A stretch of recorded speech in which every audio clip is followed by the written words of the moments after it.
Good morning, good morning, good morning. It's Friday, and welcome to another edition of Let It Be Known. Of course, I'm your host, Stacy Brown.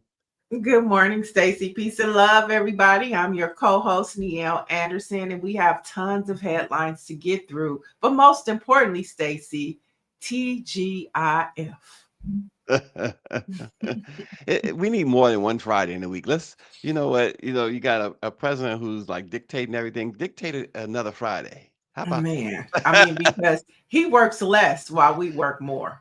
Oh gosh, he's busy putting up Grim Reaper memes and stuff like that. So, but I tell you what, before we get into it, 50 Cent, and I know this is not like one of our talking points, but I gotta mention this. 50 Cent is so diabolical.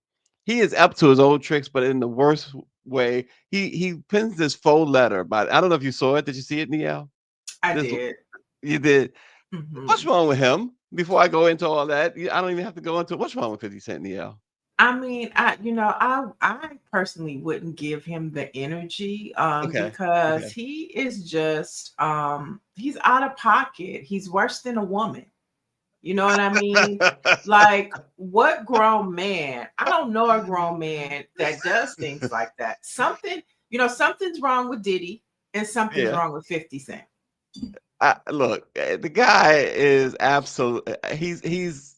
I mean, he pens this. Obviously, it's I not didn't even something read he it. sent it to the judge, but he's talking about the government sending troops to the wrong house, and this is the danger Diddy brings, et cetera, et cetera. And he mentions his son. And I always say you got to keep the kids out of it. He used the R word to describe one of Diddy's kids, sexual assault or R word. And it's wrong. It's wrong on every facet of the game. Come on, the guy. He's obvious. Diddy's obviously gonna get some time today. He's obviously gonna get some time. Um, probation Yeah. is probation is asking for 7 years. The prosecutor's asking for 11, and Diddy's asking for time served. So you do the math. Yeah. We had Funky Geneva on the Shade Room last night, and his prediction was Diddy's gonna get 3 years. So That's what we I got say. we got the influencers talking about 3 years, the probation Yep. talking about seven, Yep. and of course the prosecution talking about 11. And we also know that the judge did deny a retrial as well as dropping the two charges that he was convicted of. And so, we'll see. It'll be Yeah. interesting to see who is in the courtroom today. We know his family will be there, but wondering from the prosecution side, who's going to be sitting on that side. It's a lot happening today in New York City, and all eyes will be on that courtroom. Well, Jane Doe number three is expected to have her say, and she is saying that he is not a danger and that she never wanted Mhm. to be a part of this in the first place. We know that there's an expectation that Young Miami has sent a letter in Well, she has, yeah. and in support of him. So it's gonna be interesting. Cassie's letter is already in. She's asking for him to do some serious time. Um, Diddy is expected to speak today to the court. He dropped his letter last night. He dropped, I think it yeah, was a 4-page letter, or maybe they were playing off the Aaliyah song. Not sure which one, but and he is expected to speak. We know that the judge granted him the opportunity to wear plain clothes, so of course Diddy will hmm be suited and booted in the courtroom, no and shoelaces though. No shoelaces. That's what the judge said. No shoelaces. I'm pretty sure he'll have on, his best dress shoes. And, we'll just see what happens to Diddy. All eyes will be on there, but 50 better be careful because I'm sure he has some skeletons in his closet. And sometimes when you are in other people's businesses, the shade gets pulled up on yours. Isn't that right? Anyway, do our producer have something for us this morning? I didn't go to our producer's cut. What's she have for us this morning? Yeah, silence. So here we go.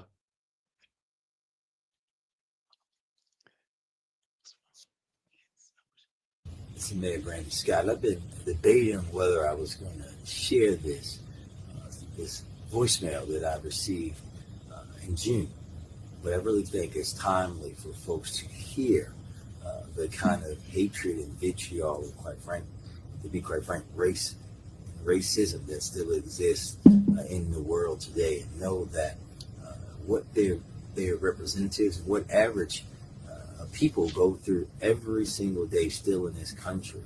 But I want to hear it and then give you my direct response to that message right now.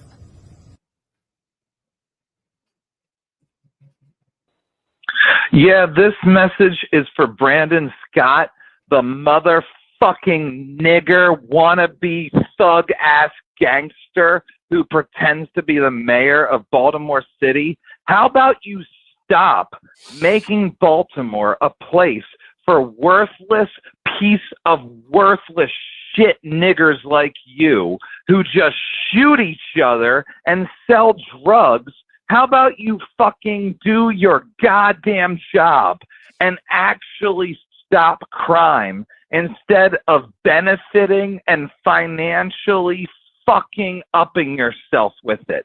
We all know you're a motherfucking wannabe kingpin, and you are running Baltimore's criminal enterprise the way that you should be running the fucking city.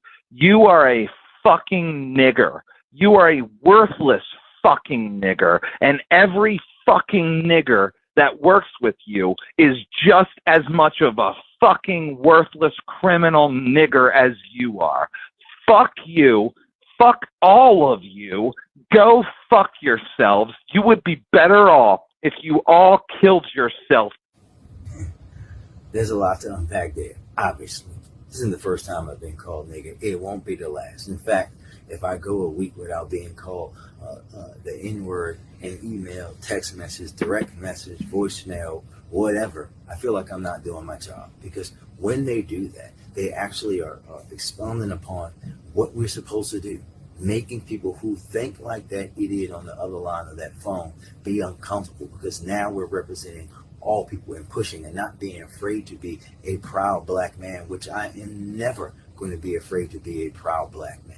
And yes, we're making Baltimore City better for black people, because this is the birthplace of redlining. I am investing into neighborhoods like the one that I grew up in that was disinvested in on purpose. But we're not just doing it for black people. We are a black city, bliggity, bliggity black, as I say. We're proud of that. We're always going to be a proud of that. If you don't like it, that has something to do with you, not with us. We're black. We're proud. Don't come if you don't like us. We don't really care. But we're also improving for all of our communities, because lifting up Baltimore is what really matters to me and what matters to us in the city of Baltimore. And we're making Baltimore City safer. Despite what this idiot may think or may have read in the right-wing talking points, Baltimore has its fewest amount of homicides to this day on record. But we're not celebrating. We're acknowledging that historic progress and knowing we have even much more work to do. But to say that we're not tackling the issue is simply just ignoring the fact. And what they really want to say is that we're not tackling it their way. We're not going out and arresting every black person just for being black and breathing. That we're being smart on crime, which is a lot better and proven to have a lot better results than their tough on crime ways of the past. And lastly, I have never been a criminal. Contrary to popular beliefs of these racist idiots, even though I grew up in a neighborhood where there were many, many drug dealers, people that I went to school with, I never sold drugs, and I never will, because I also know how drugs showed up into black neighborhoods. And let me be the spoiler, it wasn't black people. And more importantly, my family would have killed me. And even the people in my neighborhood that were doing that told me specifically that I had to be better than them and would not allow me, even if I thought about it, to do that. They're proud that I've been able to come from where we come from to accomplish the things that I've accomplished, because contrary to what you idiots think, people don't wake up at 5 years old and say, oh, I want to sell drugs for a living. That's not how it actually happens. We're proud to be black. I'm proud to be black. We're never going to be afraid of these folks. We know that they hide behind their desks, they hide behind their keyboards, their phones, All of these things because we want to make you uncomfortable. We want to let you know that your way of life is not the way your life is supposed to be. The way you think is not the way people are supposed to think. And there is nothing that you can do to stop us because everything on this planet comes from black people, even you. Blackness today, blackness tomorrow, blackness forever. Peace. Mayor Scott has always impressed me personally. And the way he handled that, shoot, it wouldn't have been me. I couldn't have handled it nearly as good as Brandon Scott handled that. So good for him. Yeah, that's the times we live in today. It's sad to see, but the reality is, black leadership is going to be under attack like never before under this Trump administration. And later in the show, we have more news about what's happening to black-led cities and Democratic-led states, and we'll give you more details a little later in the show. Well, one of the things that's happening is ICE is terrorizing. Now they're terrorizing black neighborhoods. I saw the idiot Stephen A. Smith, and yes, he's an idiot. I don't care how you slice it. He's an idiot. He is a groveler. You hate to see one of the worst things to me. We see, like, we had our issues, or I had mine with your folks from, your friends from Chicago Flips Red or whatever. But I could take those people more than I can take somebody who's sitting on millions of Stephen A. Smith signed a seven-figure contract with ESPN, and he has privilege that and he walks in that privilege, right? When we think of privilege, we think about white folks, but Stephen A. walks in that privilege.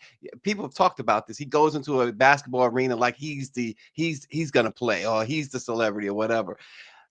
But when you have that type of following and money to be so, it makes him even more dangerous. His messaging is so dangerous. And he totally supports what Trump is doing with ICE. How does anybody support that?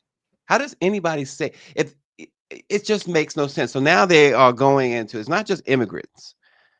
Now they went into a Chicago projects, ICE did, detained one count said more than 75 black families, put them in Hmm. zip ties, separated the kids, put the kids in a not a U-Haul, but one of those U-Haul like trucks, and put the parents in another truck.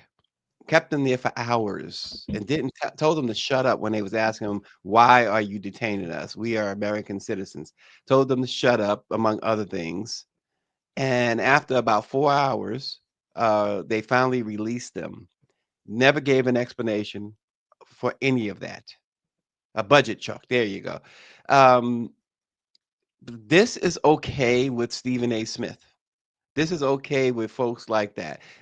I was talking to someone yesterday, someone from MasterCard. In fact, we were on the phone together. He is a higher up at MasterCard, black guy. And he said to me, he said, where are all of the uh, black folks who have built their careers on the backs of black folks? Where are all the black folks who have uh, benefited from the black press? Where are all those folks? And you know who he was talking about. And I told him I knew exactly who he was talking about. I told him to read a recent article I wrote about that. But Stephen A. Smith and people like him, these are the people that if you're going to root for ICE to take anybody away and to disappear them, it's a Stephen A. Smith. Hmm. Yeah, I mean, it's gonna get worse before it gets better. Um, and I mean, Stephen A. Smith is not somebody that, it depends on what you put into your ears and your system. Stephen A. Smith is not one of those people that I listen to. And basically he's only talking to black Trumpsters and, feeling it making white folks feel good that are, part of that regime. And so, Hmm. it's America, free speech, let him do Hmm. what he does. Nobody gives a shit. Yeah, we saw Jasmine Crockett read Byron Donald's his rights and everything else. Right, right, yeah. And I will say Roland Martin, he is he's a friend of Stephen A. Smith, but he continues to call Stephen A. out constantly on his Mhm. platform. It is so Eh, important, I mean, it's mhm. important that you say the things, that you say, and you point those things out. Um, but at the end of the day, we should be, more so protecting his right to have free speech, because that's something that's being taken away from all of us. And that's something that, this country, that was one of the liberties that everybody wanted to come here for, is because the right to say how you feel and what you think. Now, as long as it's not inciting a riot or anything, I mean, it's his prerogative to say that. We don't have to listen to it. Yeah, and the only reason why I don't watch his show, but it comes across your timelines. Folks are talking about it, and Mhm. so It's clickbait. It's it is. clickbait. It He's is. clickbait. He is. He's bought and paid for. He's on Fox News all the time, and Mhm. he's doing the buck dance constantly, despite that's the thing. Despite Niele having the wherewithal not to Well, I the mean, it's finance. also about, he sees the value in taking up a space that not most Black people are going to be in, right? And so he's capitalizing on that.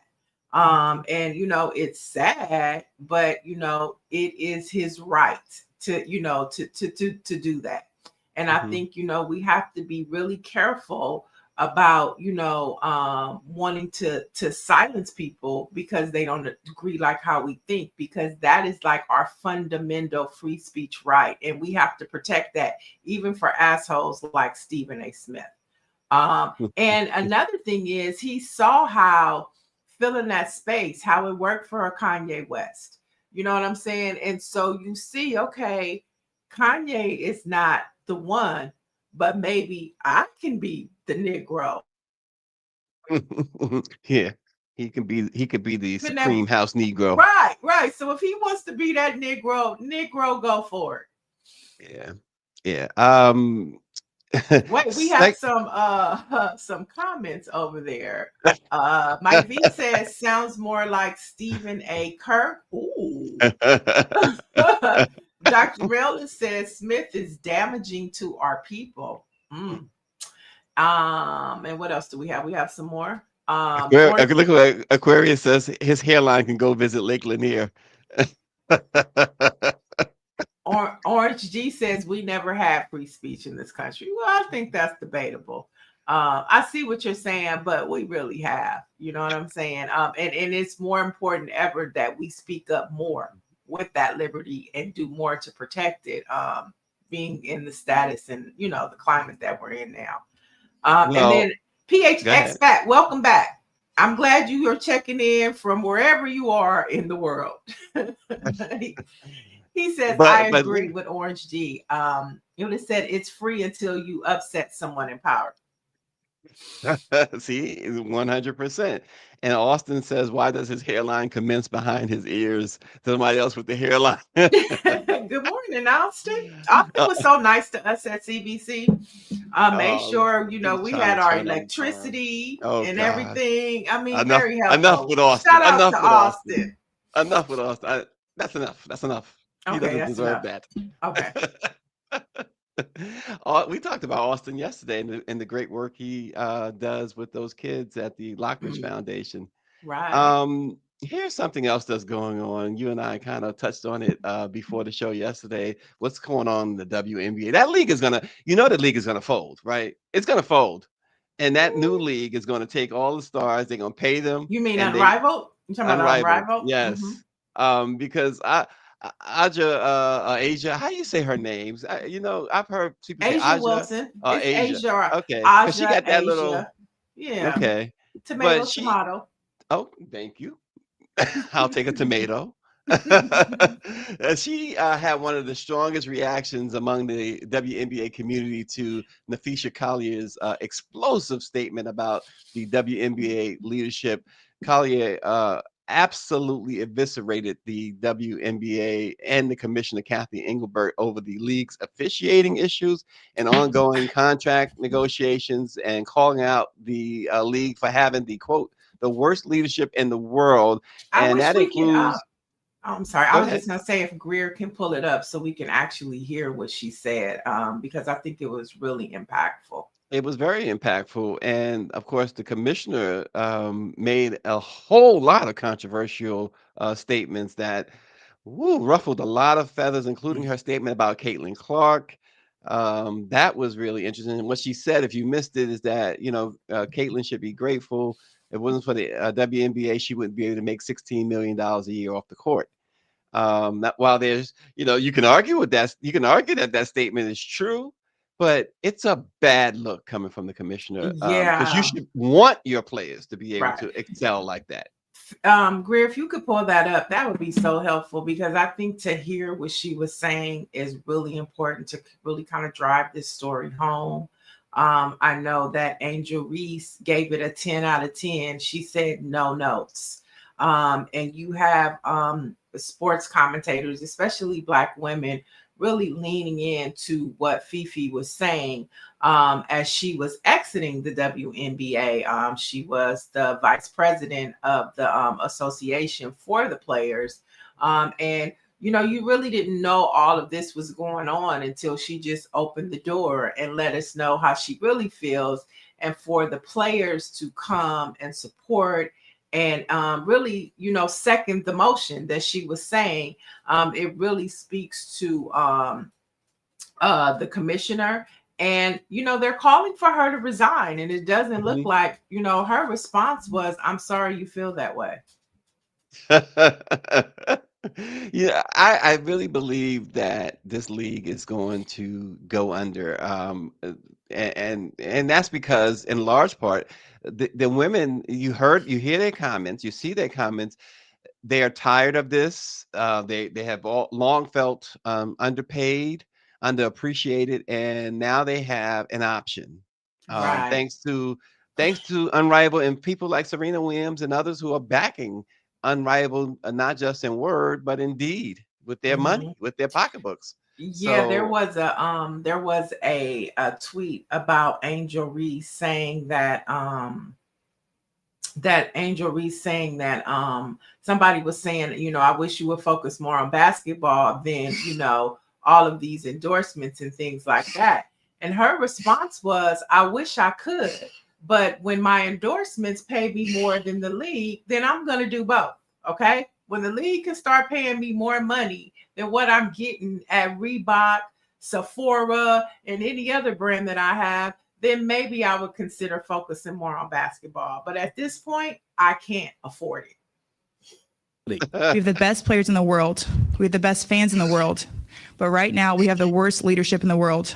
The Minnesota Lynx' Nafisa Collier, whose season ended with an ankle injury after this controversial no call against the Phoenix Mercury in the semifinals, came out firing about the commissioner of the WNBA, Kathy Engelbert, and the way she's handled complaints about officials this season. I sat across from Kathy and asked how she planned to address the officiating issues in our league. Her response was, well, only the losers complain about the refs. I also asked how she planned to fix the fact that players like Caitlin, Angel, and Paige, who are clearly driving massive revenue for the league, are making so little for their first 4 years. Her response was, Caitlin should be grateful she makes $16 million off the court because without the platform that the WNBA gives her, she wouldn't make anything. And in that same conversation, she told me players should be on their knees thanking their lucky stars for the media rights deal that I got them. The league believes it succeeds despite its players, not because of them. The commissioner responding in a statement, writing, quote, I am disheartened by how Nafisa characterized our conversations and league leadership, but even when our perspectives differ, my commitment to the players and to this work will not waver. Overnight four-time MVP Asia Wilson taking direct aim at the commissioner after her Thank team's you, win. Greer. I had an opportunity to. Oh. Yeah. Engelberg looked like an Engelberg. I had to say that. So, some and things it'll you be can't help. interesting to see if the WNBA commissioner will have a conversation with her because that still really falls under him. You know what I'm saying? The WNBA is under his umbrella. So, the NBA can do a lot to fix this situation too. Mhm. So it'll be Again, I disagree with you on that. I disagree why with you there. It's because all. I don't. I It's. Go ahead. no. I'm sorry. Go No, ahead. you Let me go let ahead. you No, finish. I want to. I'm trying to understand. We've had this disagreement before, and I still stand on what I've said, and I know you stand on what you've said. The NBA has nothing to do with this whatsoever. It's not their business. Yes, it would be nice if they decided, just like it would be nice if somebody decided to give the black press some cash. But it would be nice if the NBA decided to give them some cash and help them out. But that's still not what their job is. The NBA's job is not that. They did their job. They started that league. They put them on their 2 feet, and now it's time for them to step up. They are now a revenue generating league. They can stand on their own. And I think that with all of the new deals, with these young players coming in, like an Angel Reese and a Caitlin Clark and others, and you got Asia Wilson, people like that, you have marketable folks here in the WNBA. For the first time, you have a bunch of marketing folks. They need to stand on their own, and if they can't, then it's a failure on the commissioner and those who make those type of decisions, because there's no way. You see the stadiums are now full. They're getting these TV deals. Pay them. You can pay them. If you can't, then you have unrivaled. And I don't agree. I mean, I could be wrong, but I mean, the way I look at it is like CBS, CNN are all owned by a parent company, which is that Sky, that Larry Ellison's company. So they all fall under their watch. And so the WNBA is this extension of the NBA. And so at the end of the day, that NBA attachment makes it all of their problem, in my opinion. And what's good for the brand, for the NBA is also good. What's bad for the brand too is the WNBA. And so if there's some type of support or some type of leadership, or even like saying, hey, you need to go. And that's what I'm talking about from the perspective is, if that's under his watch or affiliated with, maybe it's time for him to tell her to step aside. I'm not saying that they need to come in and just flood them with tons of money and resources. I'm just saying that if the WNBA is going to be bad for the brand of the NBA, then maybe he needs to like help push her out to get somebody in there that can come and fix that organization, because it's where the players want to be. Sometimes they just can't afford to be there right now. So again, though, Niele, I think that we're seeing WNBA. They got that name, Women's National Basketball Mm-hmm. Association. It is still not affiliated with the National Basketball Association. It's Okay. Okay. they're separate They're separate. entities. Okay. Right. At first they were, and I don't think the owners, and what you're saying, I get it, and somebody should step in, And but push her out. and push her out. I agree wholeheartedly, but I think that the NBA doesn't have an ownership body that Mm. cares about the WNBA. Initially, when they had an ownership stake, a lot of the teams like the New York Knicks had owned the New York Liberty. That doesn't happen anymore. Et cetera, et cetera. Dallas, San Antonio, et cetera, et cetera, et cetera. Mhm. Nobody, I don't think you have dual ownerships anymore. And the WNBA and the Mm. NBA split some years ago. But this commissioner is horrible. So I would Yeah. imagine that the NBA commissioner, if he cared at all, probably would advise the board of governors of the WNBA, hey, that's not a good look. You might want to take a better look at this, because it's And not a I'm good pretty look for that sure, commissioner. right.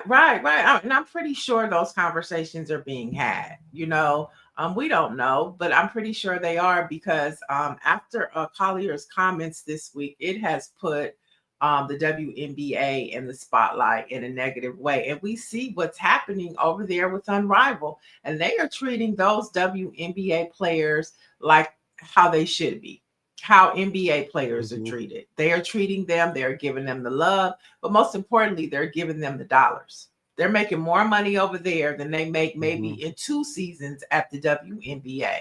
Yeah. And so I don't know how much longer this commissioner has.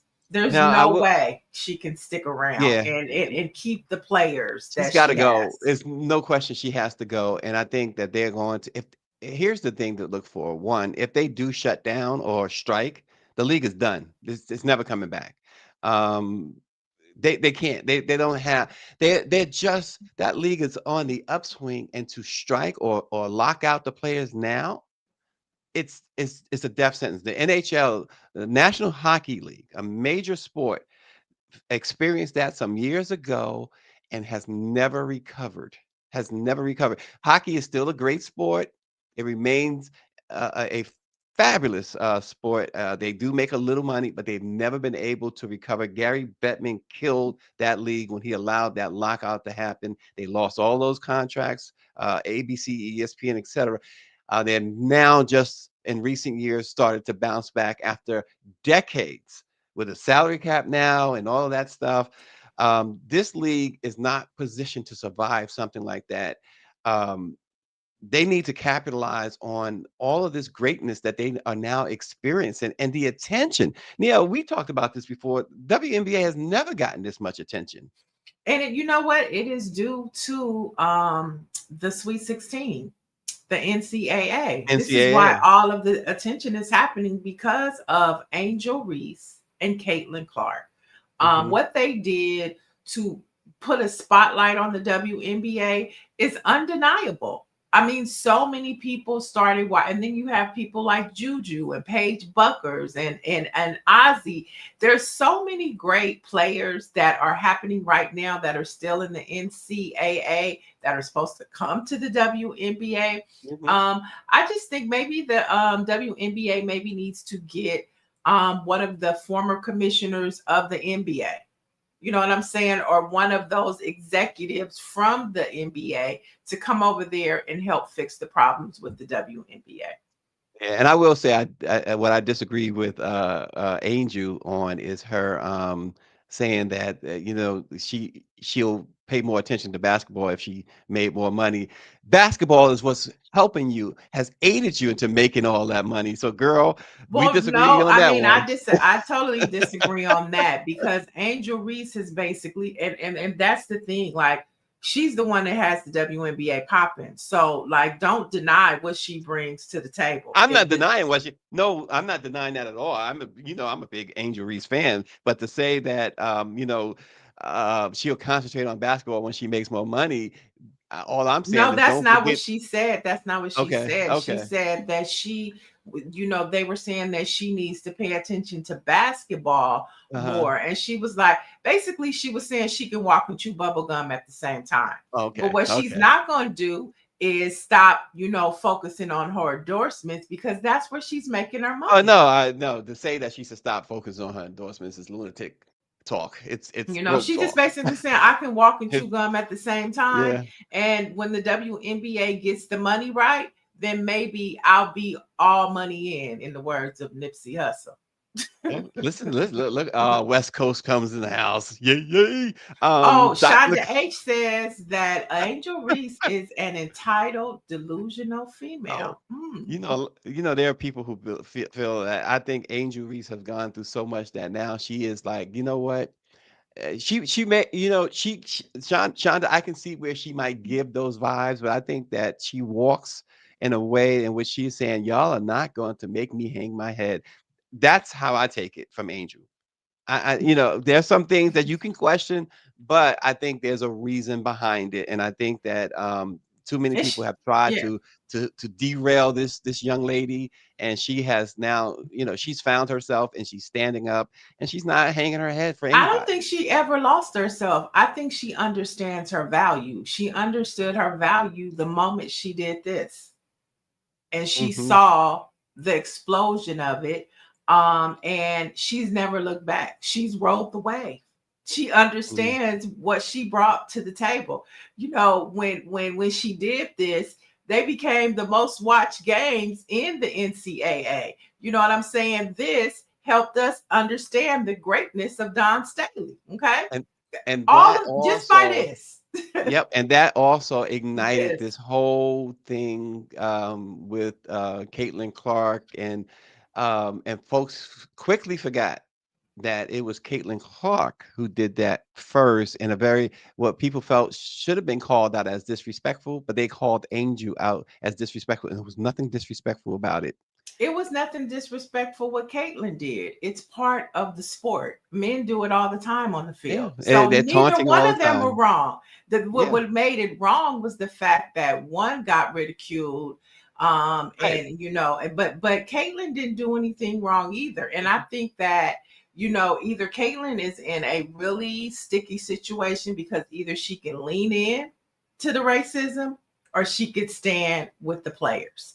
Hmm. And I don't think that we have yet seen, you know, which one. I think she plays both Hmm. sides. She Yeah, understands where she is and she plays both sides. But I yeah. really don't blame her for this. I feel like that was just part of the game and it gave us what we wanted.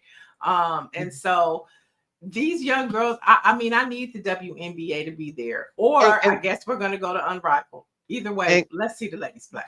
and call it out for really what it really is. Again, the WNBA's popularity they've never been more popular, but the hate will always be there because people in general see the players as is a lot of black women, right? Black women never get respect, and they is a lot of players in the LGBTQ community in that league, and the hate, the hate is so palpable that they refuse to acknowledge the talent.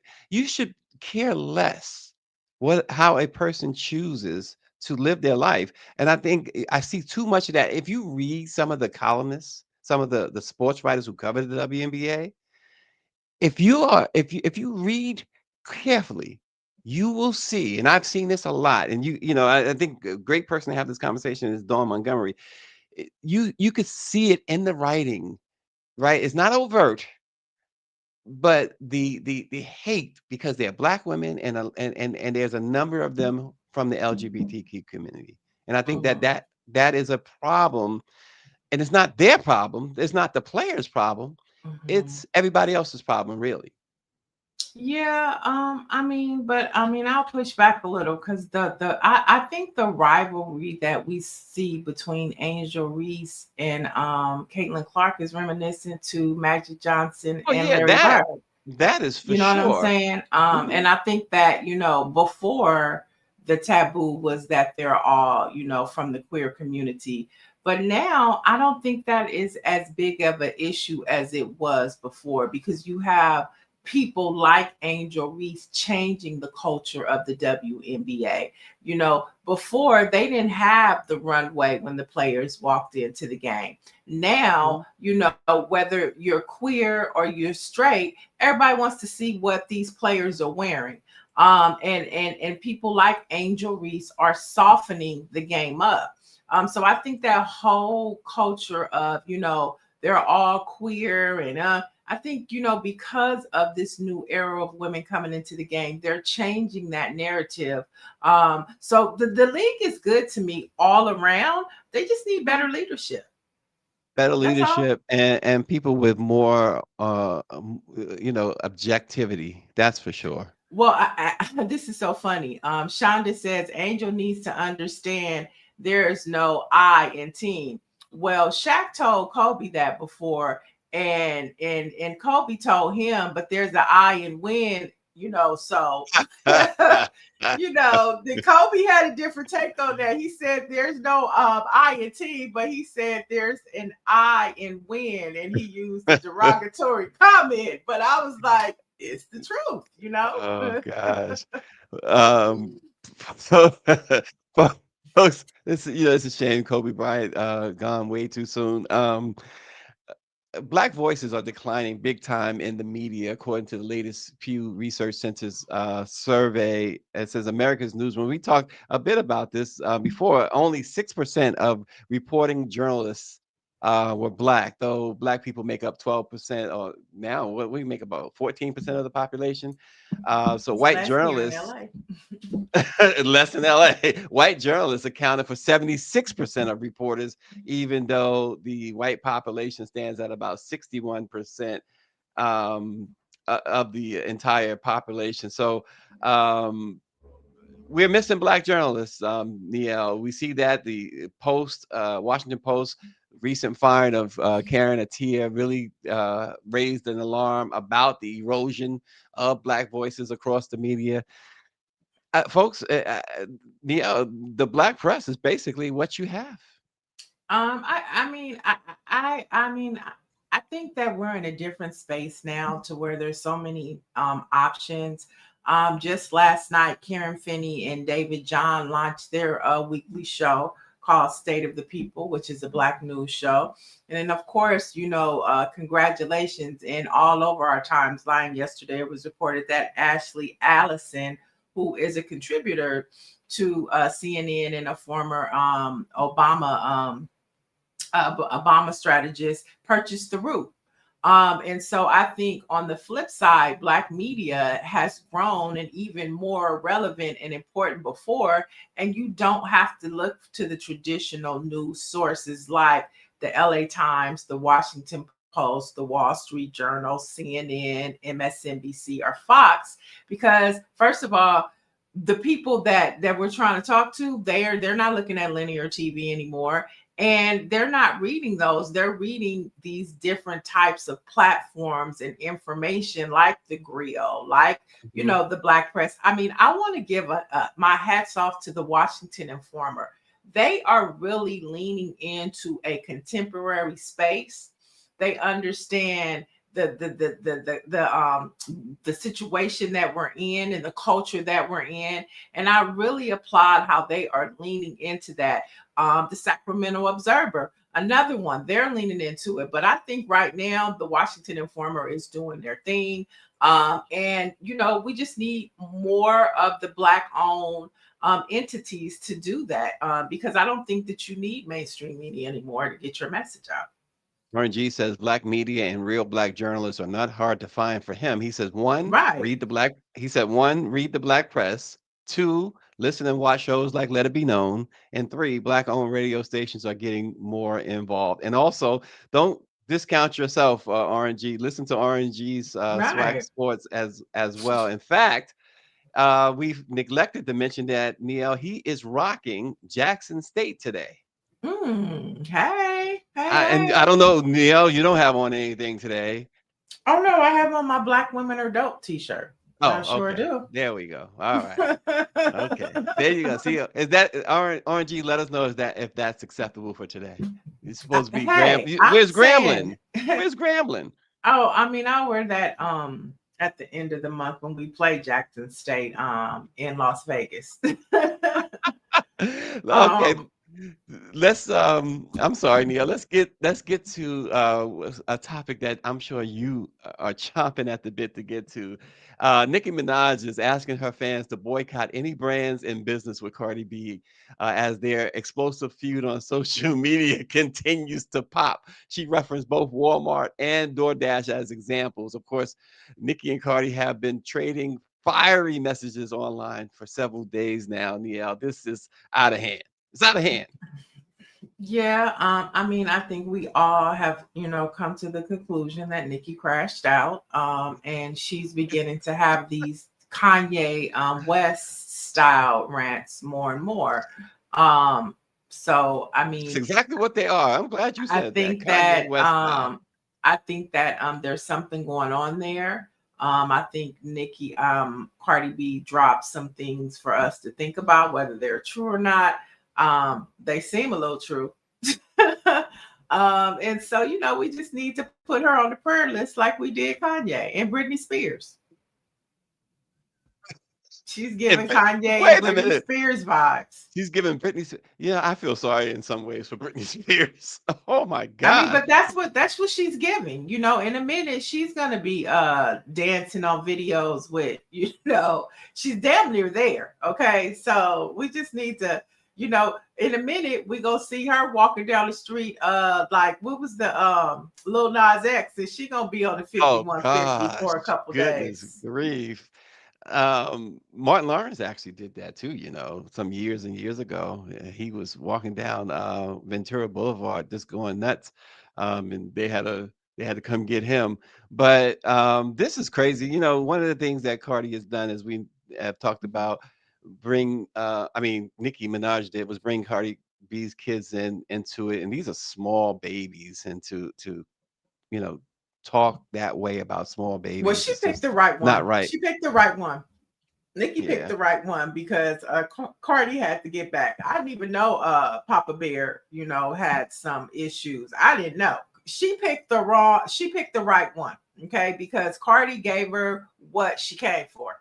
In the Who's Papa words of Bear? Needy, Papa Bear is Nicki Minaj's son. That's what she calls him, Papa Bear. Oh, I forgot Uh she even had a child. yeah, because Cardi B says that she keeps him hidden because he is I don't want to say, Oh, yeah, he has what issues. yeah, he does. He has issues. I mean, Oh, so she okay. picked the right one because Nick Cardi was like, "You think I don't know what goes on in your household? Them Negroes that come to your house and kick you with your husband while he's using your American Express, they come right out that Mm. house and tell us everything that's going on." Oh, so that's how she knows. She said she got her ears to the streets. Okay. So, and it all makes sense. You know what I'm saying? Like, and so Nikki crashes Ah, out and she picked the right totally. one because Cardi is the one to go toe to toe. Cardi just said, "Where you at? Let's stop talking. Where you at? I'm ready to pull up." Didn't they almost get into blows some years ago at one of those Met galas or something like that? Didn't they Yeah, have to be at separated? yeah. So, it'll be interesting. But like I say, I think the bigger issue is there's some mental issues going on up there. And it's definitely reminiscent to Britney Spears. Yeah, they've been showing a lot of things, revisiting a lot of things, and one of them when Nikki was getting an award, and I think it was the VMAs, and Miley Cyrus, she went after Miley Cyrus, and it was like her mood just flipped, almost like Mhm. somebody who was bipolar or something. I'm not saying Nikki is, but it was the way her mood flipped, and she, Well, Cardi said it. Cardi said she's schizophrenic and she's bipolar. Cardi mm, said. wow. So she that B in Cardi, that Cardi B, the B stands for getting burned. Cardi Now, but burning her look, up. right, she's burning her up, and I'm sure there'll be more because Nikki is like she doesn't want Cardi to have a moment at all, as she just dropped her album and it's popping, and everybody's listening to it.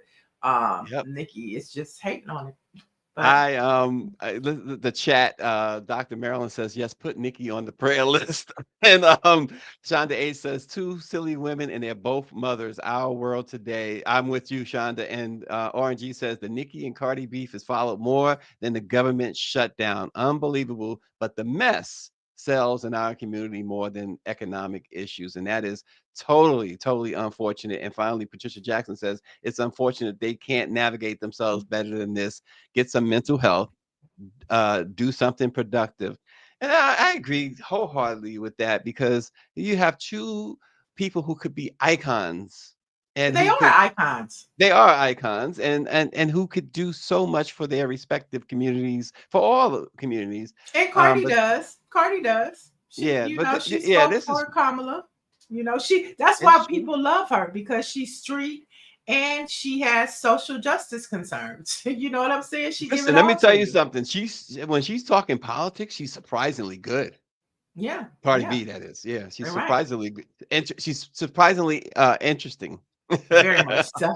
But speaking of government shutdowns, the Trump administration has paused or canceled 26 billion in previously allocated funds, Mm. primarily targeting states led by Democrats. Now, White House budget director and Project 2025 architect has told the Republicans to expect mass firings and layoffs in the coming days. Yeah, And they do this with a smile on their face. They do this by laughing too, and it is the most cruel thing you have seen in government, and since George Wallace. And so not only like when we start the show with Brandon Scott talking about the racist attacks he's getting, he also is fighting for his city because these funds are definitely going to impact the state of Maryland. But in good news, The 10-foot tall statue of President Donald Trump and convicted sex offender Jeffrey Epstein holding hands is back, y'all. The statue is back. It's a good, the good. It's a good news. It's back because we know it pissed Trump off, right? And of course, it shows them handshaking. It was first installed in late September, and then the U.S. Park Police removed it. It recently appeared yesterday, and when the U.S. Park Police was reached out for comment, the press received an automatic reply. Now, here's a funny point, noting that the person was out of the office on furlough because of the federal shutdown. Some stuff writes itself. Okay. I'm starting to think it was an inside job. Bring that shit back. Ain't nobody here to get rid Nobody here, time. right? Bring it back.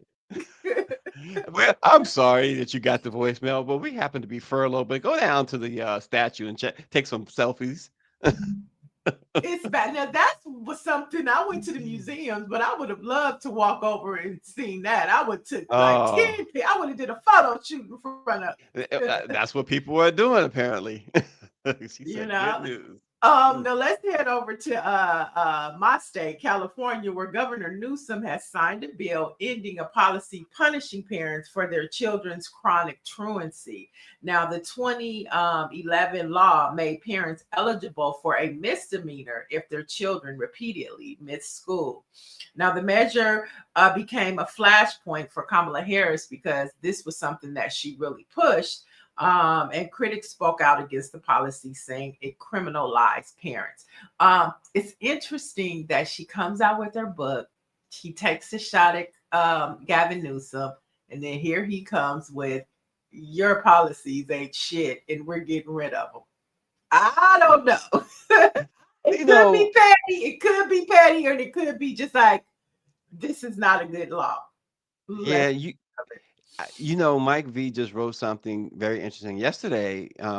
The president's spiritual advisor was arrested or convicted of sex charges with minors, and Mike V says Paula White? No, not her, not her. Very popular guy. Listen, but nonetheless, Mike V mentions that they scolded Obama for his affiliation with Jeremiah Wright for years, but with this administration, you can be silenced for saying the truth. Yeah, not just the Reverend Jeremiah Wright, but the Honorable Minister Farrakhan. I found out that Barack Obama was at the Million Man March. Okay, and Robert Morris, by the way, is the guy I'm talking about. This Reverend Robert Morris from the Gateway Church. And the thing about it is Barack Obama in Chicago lives right around the corner from Minister Farrakhan. And of course, he went to Reverend Jeremiah Wright's church. His book, The Audacity of Hope, was based upon a sermon that he heard Reverend Wright speak about on a Sunday service. And so, this is one of those times where when we talk about not exercising your full executive presidential privilege, one of those times, because clearly Barack Obama should have been able to have Minister Farrakhan visit that Oval Office, Reverend Jeremiah visit that Jeremiah Wright visit that office, because Steve Bannon was he was like a top Trump advisor, and who is he? So that's just another example of we missed the moment. Mm-hmm. We got so caught up in hope that we missed the moment to really paint one of them houses, one of them rooms in the White House black. Yeah, that's what I wanted to see, a black.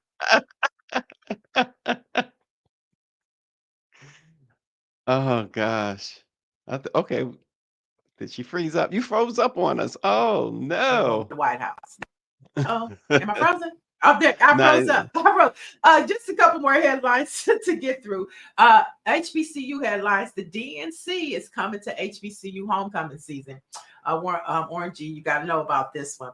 And they're trying to gain Black voters from football games, step shows, and tailgates. They plan on being on site in an effort to connect with students as well as alumni. Is this a good thing? Are DNCs, is this a good move for them?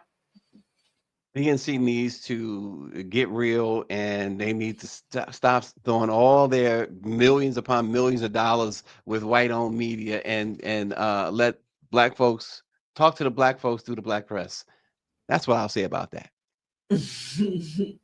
And finally, in a follow-up story to what we told you about yesterday, FAMU has been fined $10,000, and its longtime announcer has been suspended by the SWAC after the Ozempic remarks about the plus-sized honeybees from Alabama. So, $10,000 fine, and he's been suspended. And please do not put in the chat BBWs again. And those are your headlines for today. All right, we're going to get some Black History facts and get on out of here. On this date in 1949, after nearly 20 years of attempts by African American entrepreneurs to purchase a station, Jesse B. Blayton Sr. opened the first Black-owned radio station, WERD. It wasn't Blayton's first time making history. In 1928, he became Georgia's first African American certified public accountant. And a few years earlier, he and a group of African-American businessmen founded the Mutual Federal Savings and Loan Association, for which he served as president. He also taught at Atlanta University. When Blayton bought the 1,000-watt radio station, he hired his son, Jesse Jr., as station manager. From sunrise to sunset, it featured a mix of musical genres from gospel to rhythm and blues, spun by jockey Jack Gibson, one of the nation's most famous Black radio announcers. The station's success helped the Blaytons to purchase a second station, KREL, in the Houston market. So some history on this date way back in 1949. Yeah, I mean, that paved the way for, Kathy Hughes and Dewey Hughes. I mean, there's a story, Kathy Hughes is Radio One, but there would be no Radio One without the legendary Dewey Hughes, which was Miss Hughes's first husband. And so it's like passing the baton. And so we celebrate Black radio and what it means. We were talking about journalists and Black-owned media. And Black radio is a part of that. There you have it. Well, that's let it be known for this Friday. Check us out again next week. We got some more stuff, Niele, coming. For sure. Always. Black news is news is always spinning. And we're going to give it to you from the Black perspective. So over the weekend, if you want to know what's happening about the issues, the joy, the love, and the problems that are happening in Black America, you definitely want to head over to BlackPressUSA.com. And I'm not going to say BBW. Y'all stop it. We'll see you on Monday. Thanks for watching.